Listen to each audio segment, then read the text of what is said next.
dalang ko sa dalom ay, no? Dalang ko bis dalom. Dalang ko ito ka budlay di. Okay. Ibang ko sa ano to sa babaw.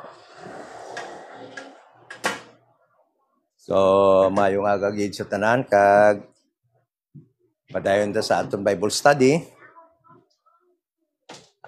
Samtang wala pang iban kung may maabot pa. So, ginakantsawan kita sa iban sa social media kay jutay lang kita. Pati ang aton nga ginatipunan, no? Daw ginakantsawan pa, made daw of color roof. So it seems na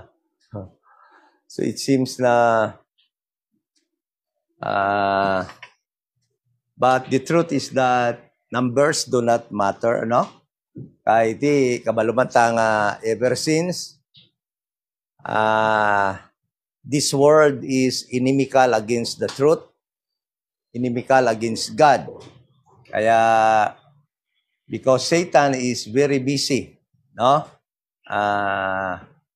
Napaka maraming agenda o program ni Satan upang yung tao ay maligaw at malayo yung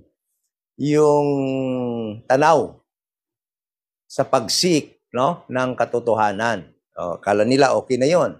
Basta lang they have religion, okay na yon that they know the name of Jesus without digging deeper, no? The source of truth, the King James Bible 16:11. Yun ang hindi nila alam. So, kaya wag tayong minsan nga parang ganoon na rin, ano? Parang nahihina na tayo dahil every time we preach the gospel, here in Iloilo, the Baptist country, no, ay napakahirap dito, but we are glad also that, kaya ayaw kong tumigil, bakit? In social media, in many places, no, maraming yung nabibless, marami ang nasisave because of what we are doing, no, preaching the truth, preaching the gospel of the grace of God. Marami tayong naaabot hindi lamang dito sa Pilipinas but worldwide, ano, marami tayong na reach out ng truth. Kaya patuloy lang tayo kahit kunti tayo dito sa Iloilo. Okay?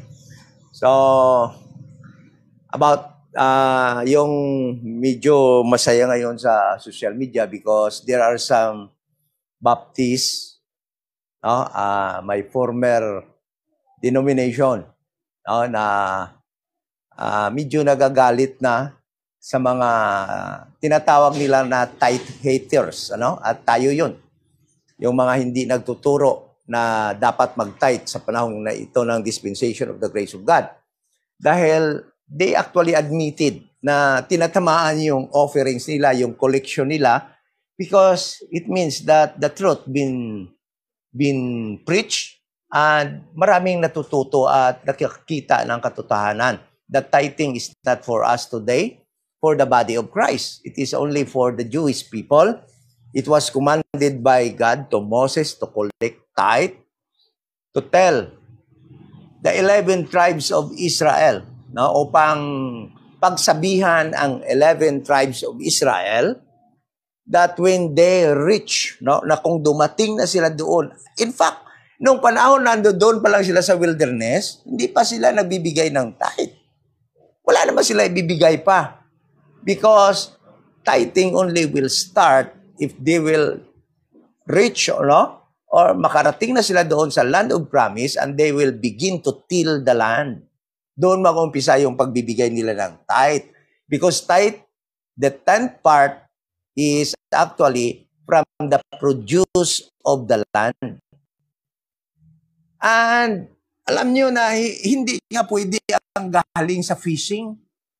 Yung income mo galing sa fishing, income mo galing sa business, should not be tithe because God was very explicit that the 10th part of the agricultural produce from the land of Israel, yun yung kukuhanan ng 10th part. And the livestock, yung mga produkto sa hayop, yun. But the truth is that fishing, yung income from fishing, hindi pwede. Kasi wala nakalagay doon, from the land lang yung sabi. Walang sabi na from the sea, produced from the sea. So that is what we mean of biblical or Bible believer. What we believe, what the Bible says, no, what it means, because the Bible see what it mean and mean what it says, no? Kaya yun ang pinaniwalaan natin. Yun ang wala nakalagay kasi doon kasi land from the land, produced from the land. That is what we call believing in the Bible. Okay? Naniniwala sa Bible.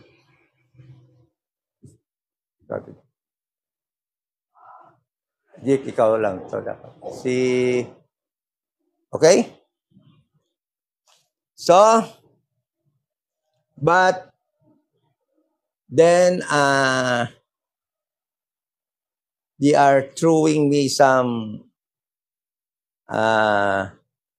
this pastor from Tubod, no, is throwing me some questions that if I will answer, hindi naman nila maintindihan at hindi nila matanggap dahil nga they do mix everything in the Bible. Naniwala sila na sila yung Israel, naniwala na sila yung members din sila ng church na ginawa, itinayo ni Jesus Christ. Kaya nga yun, medyo hindi nga nila matanggap-tanggap yung mga katuruan natin.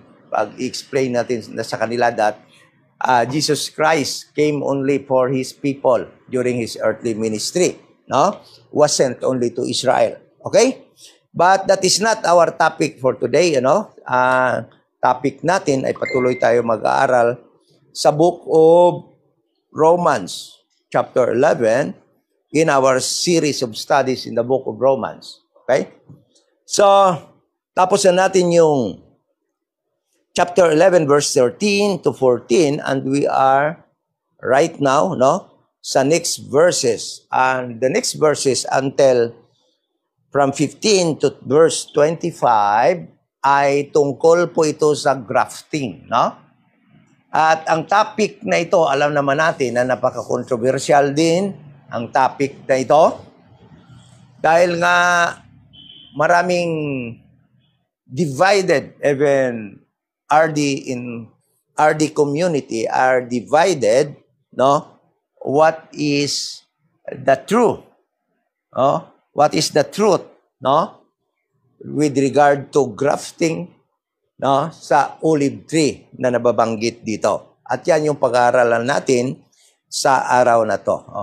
So, before we start, let us pray. Ama na banal, sa muli, salamat sa pagkakataon na iyong binigay sa amin na makapagpatuloy pag-preach ng katotohanan from your words. Katotohanan dahil nga ano yung nakasulat dito ay amin lamang pinaniniwalaan. We do interpret but using your biblical instruction. Paano mag-study na yung words, and that is to rightly divide. To study the verse, line upon line, here a little, there a little, and to compare spiritual things with spiritual. Dahil yan yung tamang pamamaraan at yan ang ginagamit natin. We do believe that we cannot go wrong sa aming pag-aaral. At yan ay inaasa namin sa iyo, sa tulong mo sa amin. We pray sa aming mga kapatid na wala dito. And salamat sa mga kapatid namin na andito at sa mga kapatid namin that are online at sa mga friends namin na gustong mag-join sa amin online and kahit na po dito, physical na pag-Bible study sa lugar nito. We pray in Jesus' name. Amen. So, sabi dito, verse 15, no? Babasahin ko yung ibang verses. For if the casting away of them be the reconciling of the world, it refers world, no? Ay lahat na ng tao. What shall the receiving of them be but life from the dead? For if the first fruit be holy, the lamp is also holy. And if the root be holy, so are the branches. So this verse 16, speaks of the holiness ng tao, no? ng lahat ng nasa root. And later on, malaman natin kung anong root ito, is root of the olive tree. Okay? And later on, malalaman din natin kung sino yung olive tree na tinutukoy dito. Okay? So, alam natin, no, that we are in Christ. Because Christ is the olive tree. And lahat ng nakay Kristo, sabi dito, is holy. Dahil pag holy yung root, no, is also ang lahat na andiyan sa Kanya. So, minsan nga, nami-misunderstood natin ang word na holy. And sometimes, ang hirap maniwala na holy tayo. So with the Jewish people that are grafted into the olive tree. No? Talagang, it is a general term na ibinibigay ng Panginoon mismo sa mga tao na nasa kay Kristo, that are in Christ. Holy. Sana sabi ko na, medyo mahirap nga minsan paniwalaan because we do sin. No? Kasi yung pagkakaintindi ng karamihan na yung holy, hindi na nagkakasala. Na yung holy na tao na minimension dito ay perfect and can no longer commit sin. But that is the wrong meaning of holy dito sa Bible. Our holiness always because of God's holiness. Because of Christ's holiness. And that is the imputed holiness of Christ. Ibig sabihin, tayo sinners, but Christ's holiness is being imputed into us. That is our holiness. So, kaya nagiging holy yung mga nakay Kristo. So, let us go now to verse 17. And the title sa study na to is The Grafting of Jews and Gentiles to the Olive Tree or into the olive tree.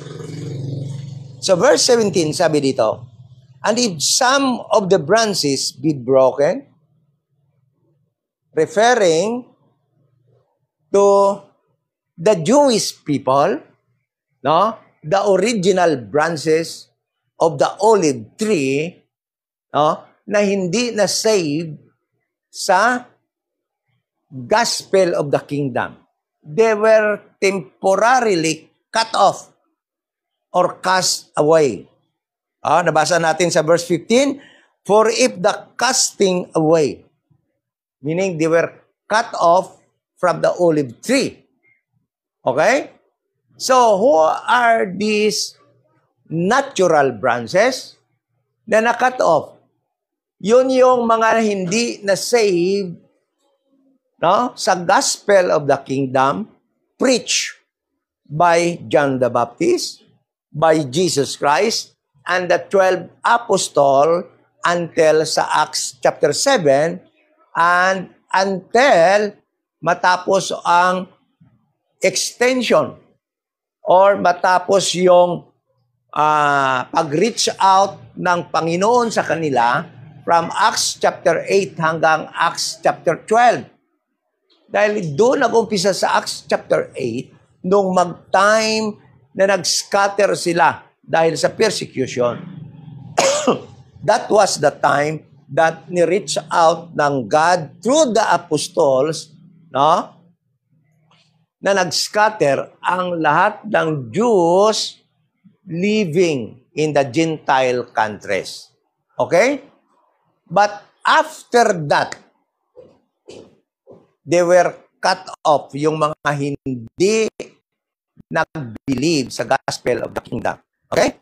So, sabi dito sa verse 17, and if some of the branches be broken off. Okay?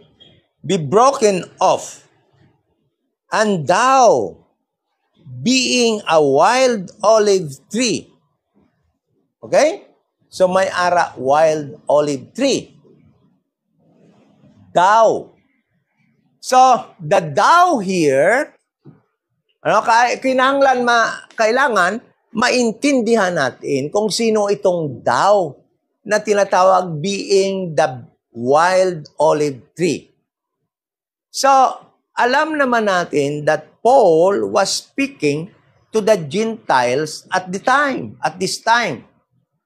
He was talking to the Gentiles, saved Gentiles that are in Rome. He was writing to them. Okay? So, yun yung thou dito. Sabi niya, thou, and thou being a wild olive tree. So, the wild olive tree are the Gentiles.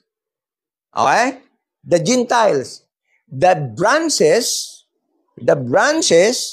or the natural branches that were broken off are the Jewish people na hindi naligtas sa kingdom gospel after Acts chapter 12. Lahat na yan sila. Whether they are living in Israel, in the land of promise, or outside Israel, living in the Gentile countries, they were already broken off. Bakit branch lang? Bakit branches lang? No? Kasi hindi naman lahat ng Israel, lahat ng Diyos ay hindi na saved. Kundi marami din namang mga Jews, no? Although tinatawag sila na little flock, ang na-save noon. At yun ay hindi sila na-cut off sa program, kundi na-save sila, naligtas sila doon. That is why hindi sila kasali dito sa mga na-broken off. Okay? So, in this study, we're going to know sino yung branches, the natural branches, the wild olive tree, and the olive tree. Okay?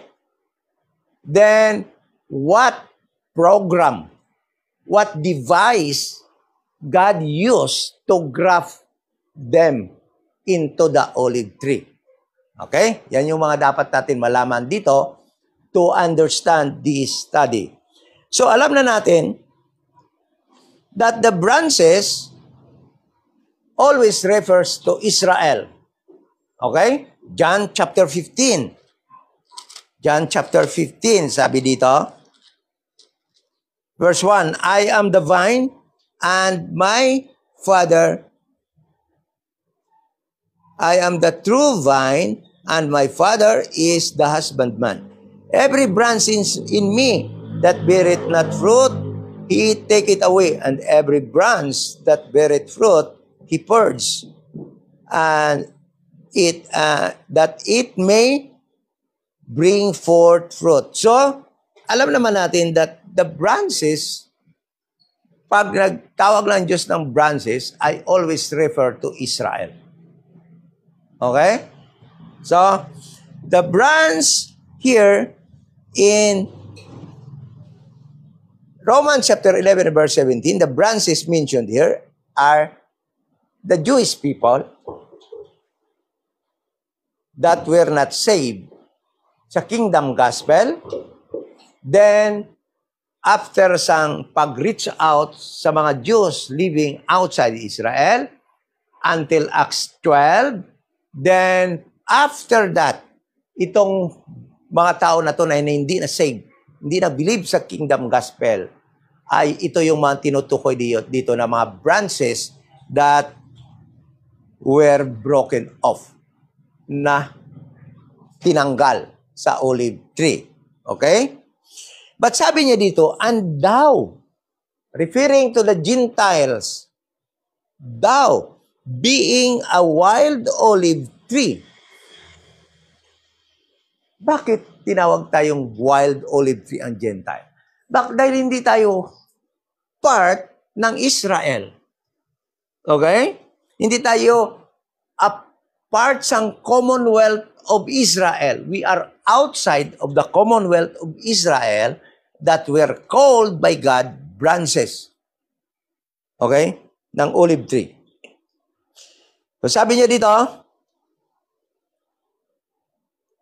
wild olive tree were grafted in among them. Itong tingnan nyo. Isusihin nyo mabuti yung verse. The wild olive tree were grafted among them. So, saan ba nagkamali or where in their understanding denomination erred in this verse, in this phrase? Dahil yung pagkaintindi nila that the wild olive tree were grafted to Israel. But listen to this. The Gentile, the wild olive tree, will, in this verse, will be grafted among them, ibig sabihin, together with them, among with them, to the olive tree. So, the Jewish people that were not saved by the kingdom gospel, in this dispensation of the grace of God, is given the opportunity, like us, we are given the opportunity in this dispensation of the grace of God, Gentiles, to be grafted in Christ. Remember who we were. Sino ba tayo before? We are without God, without Christ. Ephesians chapter 2, verse 11 to 12. We are outside from the commonwealth of Israel, strangers from God's promises unto them and to the covenant of God unto them. So, that is why we were wild olive tree, ang tawag sa atin. Okay? So, but in this dispensation of the great grace of God, we were given the opportunity to be grafted, to be saved, together with those branches that were cut off from what? From God's prophetic program to Israel. Oh, that is why makita mo dito, di ba? Nasabi ni Paul, sa verse 11, God, verse 2, God hath not cast away His people, which He foreknew. What ye not that the Scripture saith of Elias, how he maketh intercession to God against Israel. Yes, their program were cut off, but God in this dispensation of the grace of God is giving to them opportunity to be saved through this dispensation of the grace of God or to this mystery program of God to the Gentiles. So, sabi niya dito, grafted in among and with them. With them. Hindi tayo nag-graft sa Israel, but with them. Oh. Nag-graft tayo sa kay Christ, hindi sa Israel. That is very wrong understanding of these verses that the denominations believe that we Gentiles were grafted to Israel. No, we were not grafted. We are not and will never be grafted to Israel. We are grafted to the olive tree that is no other than Christ. Meron bang makita sa you know, kung titingnan mo yung olive tree sa Bible, maraming gamit ito. At ginamit ito minsan, no, to refer Christ as king. Bigyan ko kayo ng verse. Judges, chapter 9, verse 8. Judges, chapter 9, verse 8.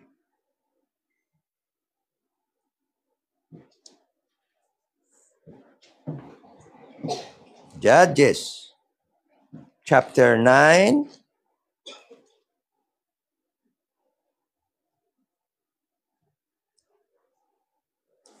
verse 8. Ano sabi dito? Alam nyo ba na yung mga tao tinawag din na trees?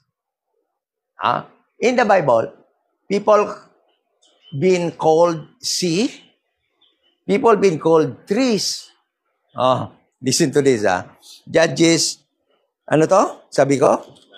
8, 9, 8. 9, 8. Ano sabi dito? 9, 8. Init gida? Init da? Ari, isa ka electric pa, no? Ano? Sabi dito, 9, 8. The trees went forth on a time to anoint a king over them. Trees refers to people, refers to Israel at this moment of time. Okay? Sabi niya dito, to anoint a king over them. And they said unto the olive tree, and they said unto the olive tree, ano daw? Reign thou over us. Israel, the people of Israel, long to be reigned by their king. And the olive tree here is Jesus Christ. So, in Romans, the olive tree is Jesus Christ.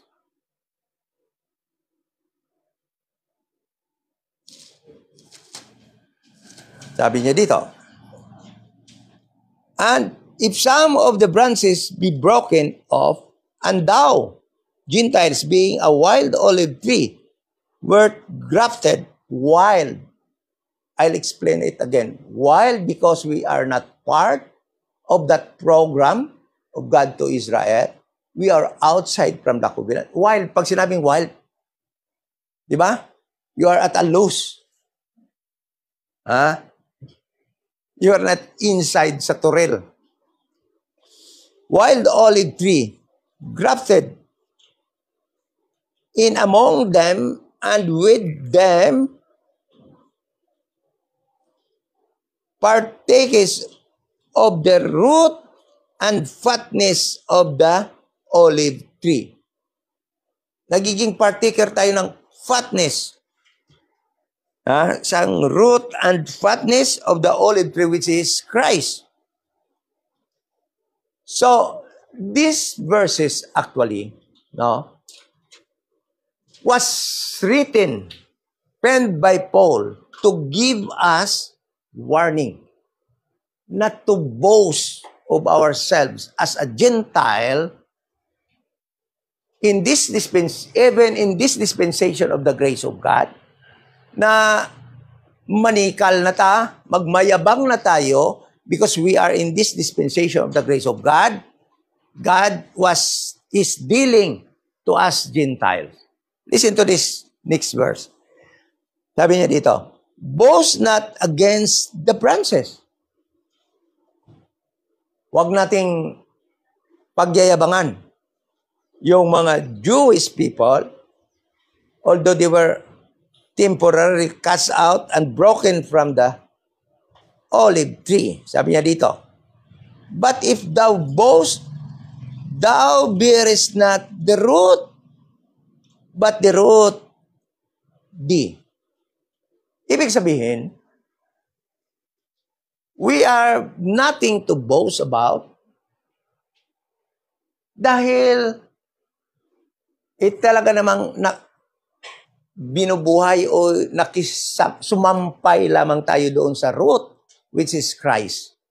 Ibig sabihin, all glory is to Christ. Wala tayong pwedeng ipagmayabang.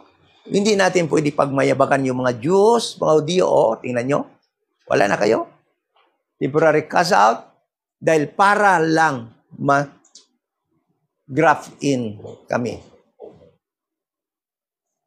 Although we know for sure that, sabi diyan, because of their fall, salvation is come to the Gentiles.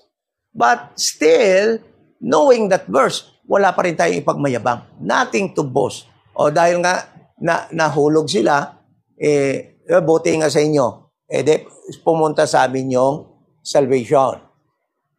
Okay? Then sabi niya dito, because thou bearest not the root. So, ibig sabihin, everything that we have today is not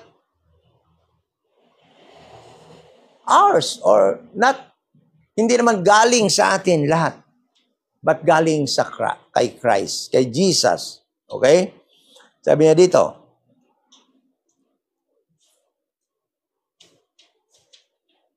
but the root, verse 19, thou wilt say then, the branches were broken off that I might be grafted in. The truth is that was not only the very reason.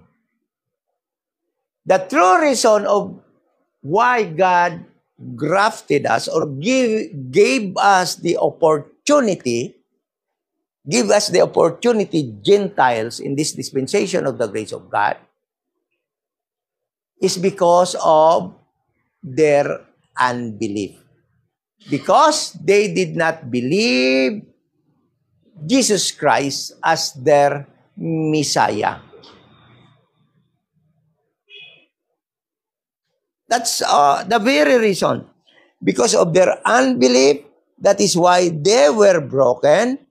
And thou, sabi niya dito, and thou, referring to Gentiles, standest by faith.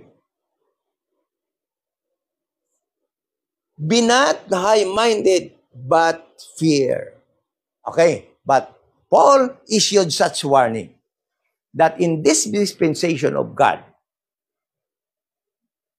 hindi tayo na pwedeng magmayabang. But we must fear. It seems that contradicts, no? It contradicts to the statement also that says, fear not. Because, alam naman natin sa little flock yun, sinabi. But, hindi sinabi sa atin.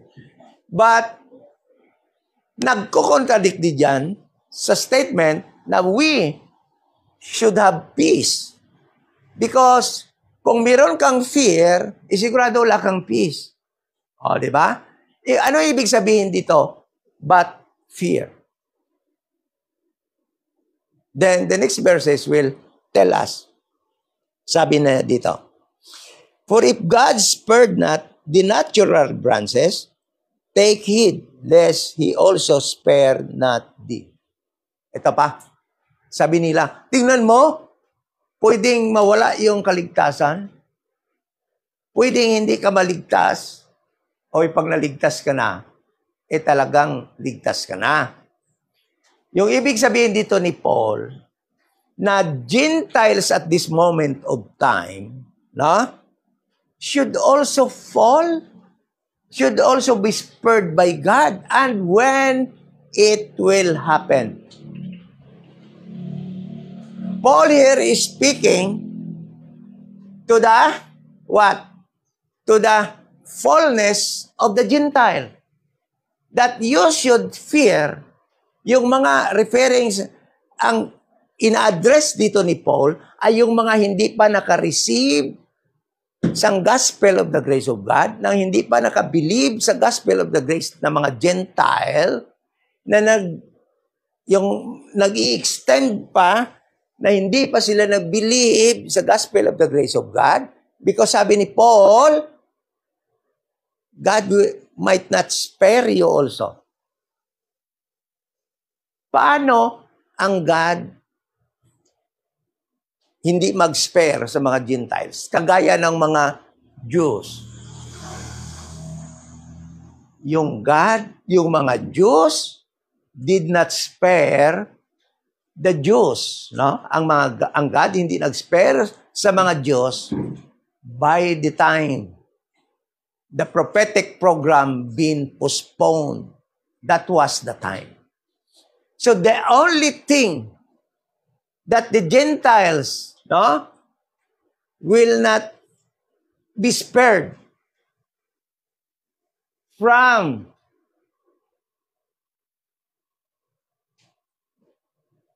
sa evil, sa hindi pagkaligtas, ikong mag-end na ang what? Dispensation of the grace of God. Sa fullness, sa panahon ng Gentiles. Yan yung time that God will not spare you. Like those who did not believe sa gospel of the kingdom, God did not spare them. Talagang hindi na sila maligtas doon. Kaya ibig sabihin ni Paul, hindi, kung ikaw Gentile ngayon at hindi ka paligtas, hindi ka na magpatagal-tagal pa. Because God will not spare you. Pagdating ng fullness of the Gentile, there is no longer opportunity for you to be saved. So, yun ang ibig sabihin ni Paul. Bakit alam natin? Bakit alam natin? Because of the next verse. Anong sabi ng next verse? Behold, therefore, the goodness and severity of God. What was Paul was referring to this verse? Kailan ba ang God nagiging good all the time? Was God good during the time of Adam? All the time? No. They were kicked by God out of the what? Garden? That was goodness? No. They met the punishment of their sin. Okay? Nakuha nyo? Was God good in time of Abel and Cain? No. Cain been punished by God. Was God good in time of Noah? He was good. He is also judging evil at the time. But Paul in this verse, no? In this verse, sabi niya dito, behold therefore the goodness and severity of God on them which fell. Referring, first, sabi niya, the goodness of God. Was God always good during the time of Israel as a nation? No. He punished them. Sent them into captivity. Plenty of them were killed. Di ba? So what is the goodness of God that Paul was referring here? The goodness of God na nire-refer ni Paul dito is the dispensation of the grace of God. Alam nyo, in this dispensation of the grace of God, God is good.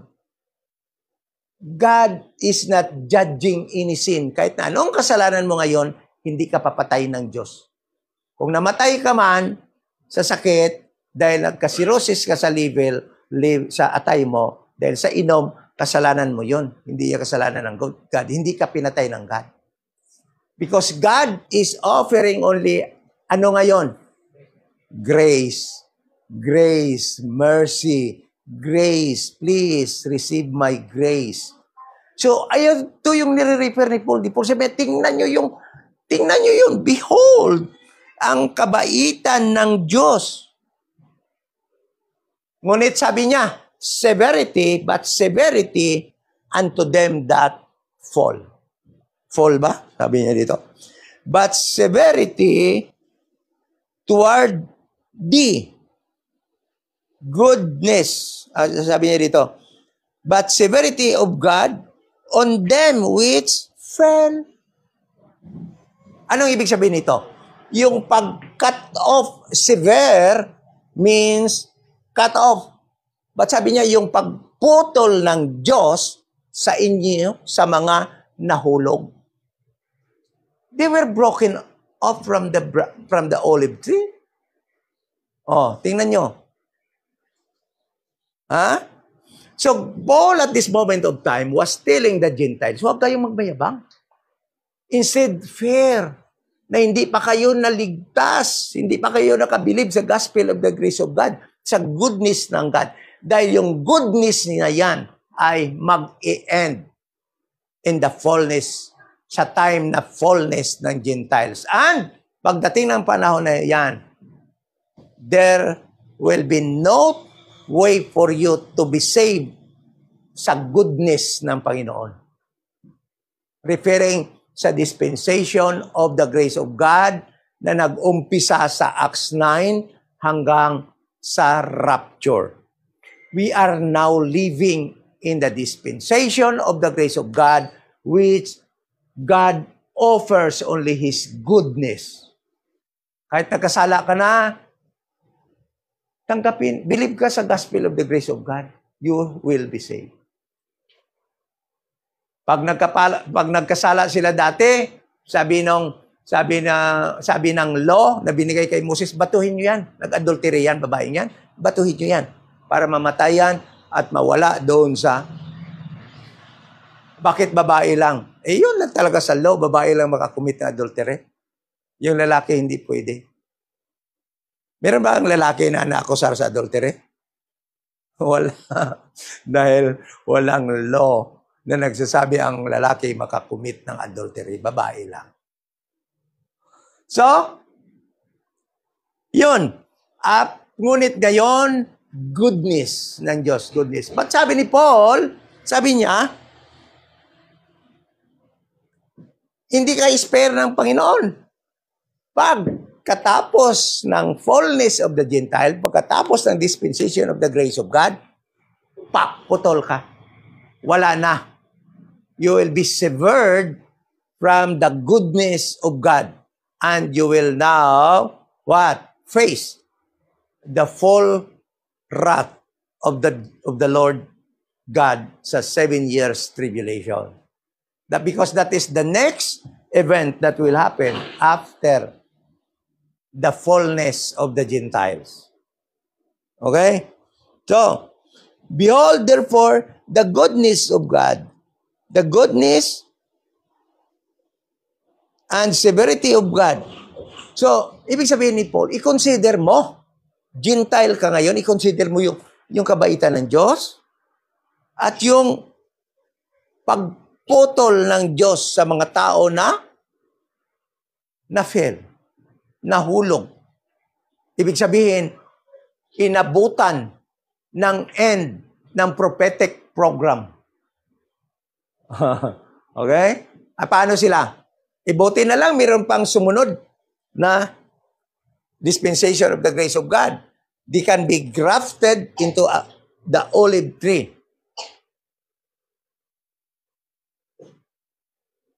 Kaya nga sabi ni Paul, sa panahon ngayon ng dispensation of the grace of God, i-consider niyo mayo, huwag kayong magmayabang, mga Gentile.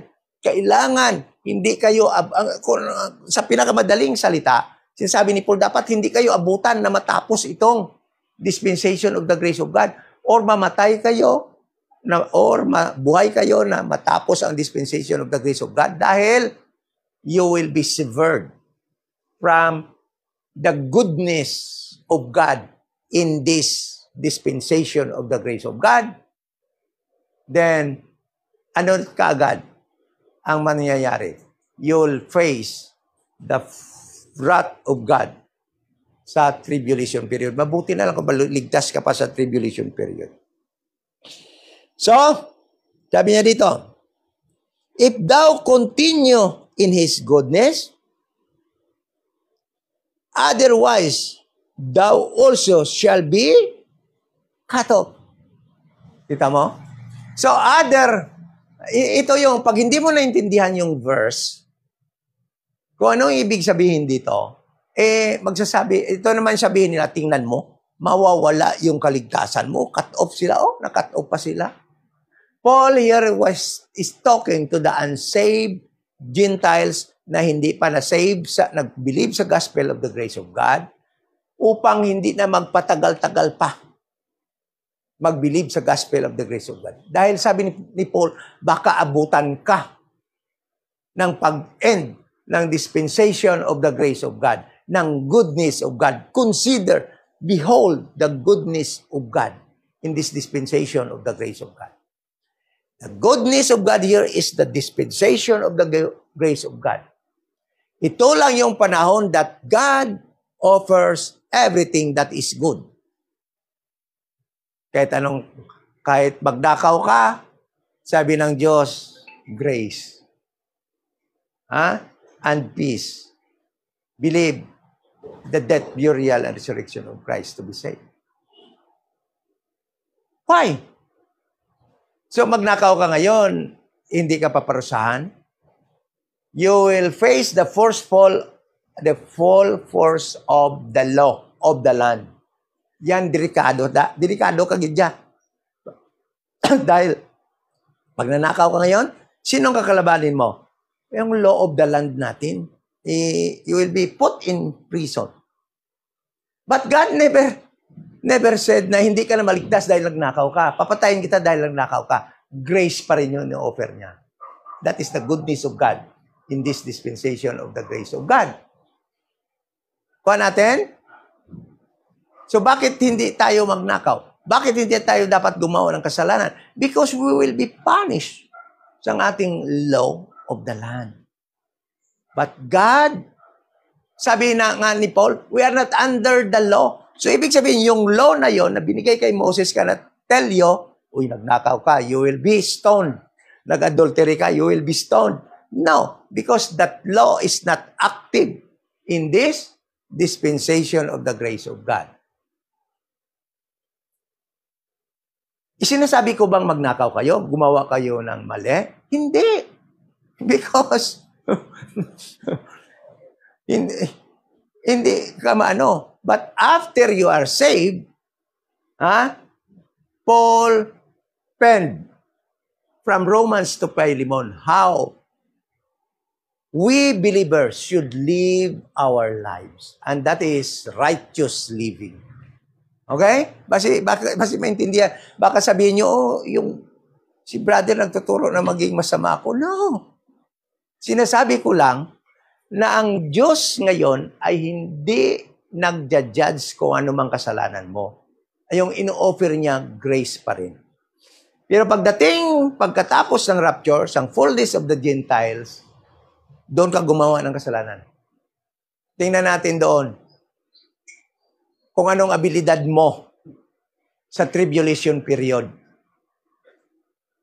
na siyang mangyayari na event after the rapture. Doon ka magpakita ng galing mo. You will meet the God of this world, small j, in that 7 years. Kayo, i-deal mo doon si Satan. Because God will give him the opportunity to reign over this earth for 7 years. So, and they also, verse 23, and they also, if they abide not still in unbelief. Ibig sabihin, and those who are Jews, the day is the Jews na na-cut off, na broken from the olive tree. Sabi ni Jesus Christ, ni Paul, if they will not abide in unbelief. Ibig sabihin, pag nag-believe na sila, what to believe? Because these people can no longer be grafted in the prophetic program. Hindi na sila mas-save sa prophetic program. Ibig sabihin, they can be grafted back to Christ through Christ's device na ginagamit ngayon, which is the dispensation of the grace of God. The gospel of the grace of God. Sabi dito, tingnan mo ang verse, sabi niya yun. And they, yung na-broken off na mga branches, if they abide not still in unbelief, kung hindi na sila magpabilin sa hindi pananampalataya, ano sabi dito? Ano sabi dito? Shall be grafted in, for God is able to graft them in.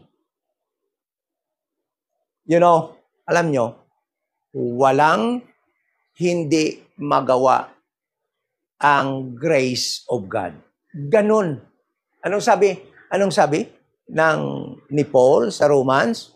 Where sin multiplied, there also the grace of God multiplied more. Ha? Kasi sabi dito, sabi ni Paul, sabi niya, kung hindi na, at kung hindi na sila magpabilin sa kanilang unbelief, they will be grafted in to the olive tree. Ano ang mag-graft sa kanila? Kingdom gospel? Hindi na. Kundi the death, burial, the grace gospel. The goodness of God. Ang siyang mag-graft sa kanila back to the olive tree. Kung hindi na mawala na yung pagka-unbelief nila. Okay? For if thou wert cut out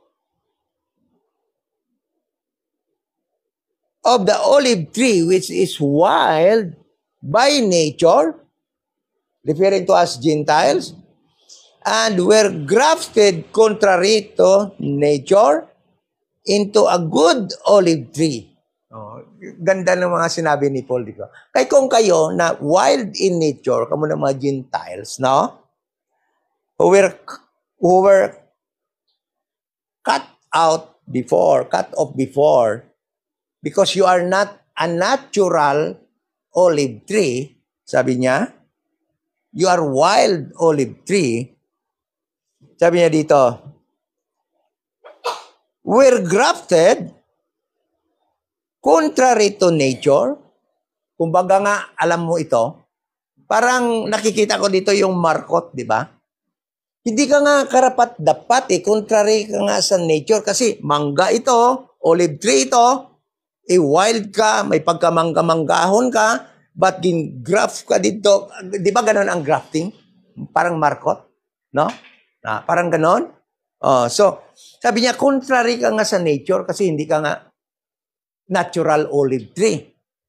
Na hindi ka natural branches. Wild ka. Okay? But sabi niya dito, nag-graft ka nga, sabi niya, and were grafted contrary to nature into a good olive tree, Jesus Christ, how much more shall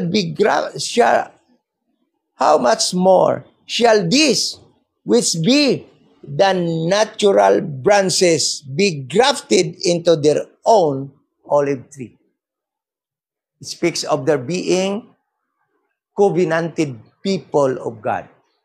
It speaks of their being what? Being a Jew. Jesus Christ, a Jew. These branches nga na-cut off, broken off because of unbelief, were Jew. They are natural. They are natural. Pareho sila nga Hudiyo. Itayo nga wild olive tree, Gentile. Iba yung, hindi yung dugo ni Abraham. Tayo nga contrary to nature. Inag-graft, sila pa kaya na natural branches? Ganito pagkasabi ni Paul dito. Grafted into their own olive tree. For I would not, brethren, that ye should be ignorant of this mystery. Ito na, ang fullness of the Gentiles.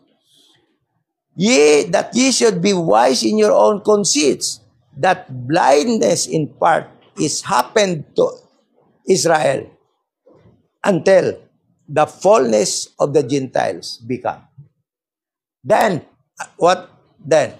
And so all Israel shall be saved, referring to the continuity of the prophetic program after the fullness of the Gentiles.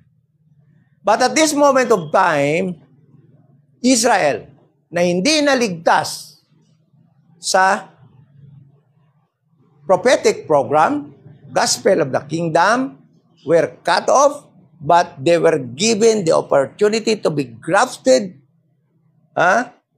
together with us Gentiles through this dispensation, through this God's vehicle or device in grafting back to Him, to Christ. The dispensation of the grace of God. The goodness of God. So, sana po naging maliwanag sa atin ito. Na Romans 11, 15 to 25 until 26, no, speaks of the grafting issue here speaks sa mga Gentile na hindi na saved sa gospel kingdom after sa Acts 12, nung ni-reach out ng God yung mga Gentiles living outside Israel through His people who scattered abroad by the persecution in chapter 8. No? Then, yun sila yung na-cut off from the branches. Then, they will be grafted. They are given the opportunity together with us Gentiles, starting in Acts 13 until now, to be grafted back to the olive tree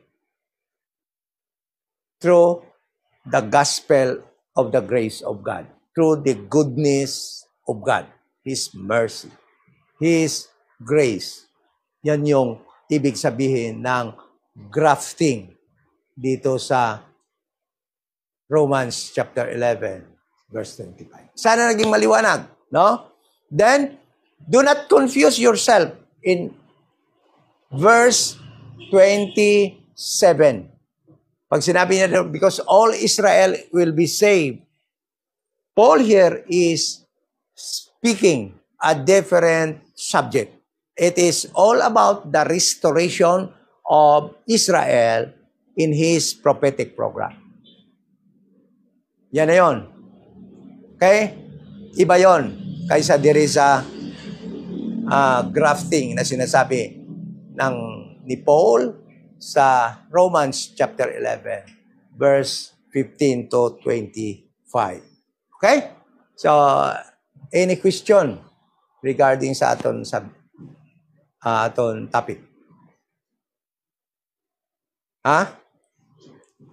Ma'am, may pamangkot ka?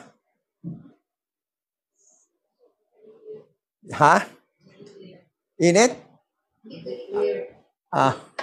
Oh. Ako yung galit na mungol. Any question? So sa aton mga online